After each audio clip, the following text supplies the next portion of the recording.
AirspaceX plans on having flying taxi drones operational in all 50 U.S. states by 2026.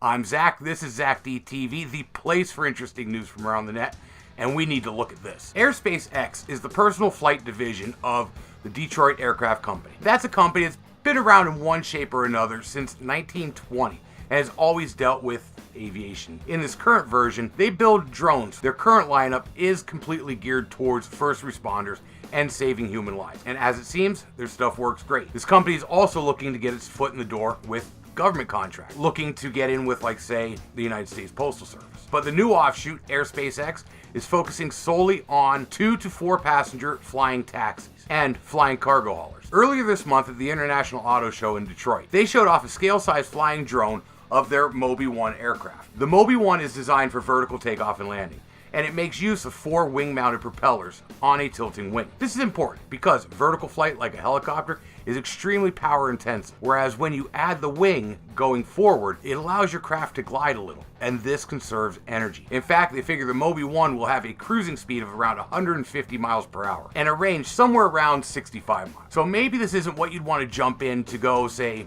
take a flight to Florida, but it would be great for inner-city transportation. What's even better, however, is the MOBI 2025. This platform seen in this video gives you a more compact unit that would allow these to be called to someone's home in a city as an on-call air taxi service. I could even see these being set up as a hub.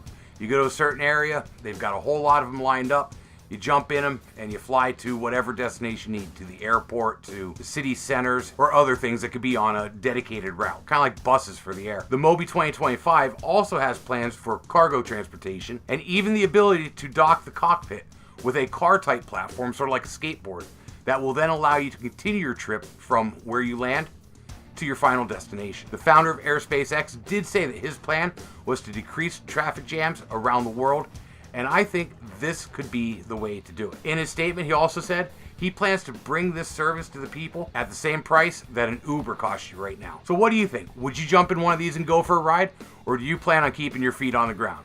Let me know in the comments down below. And if you enjoyed this episode, make sure to click that like button and share this video with your friends. They might enjoy it too. I am here Monday, Wednesday, and Friday, so I hope to see you here again soon. And until next time, have fun and be safe.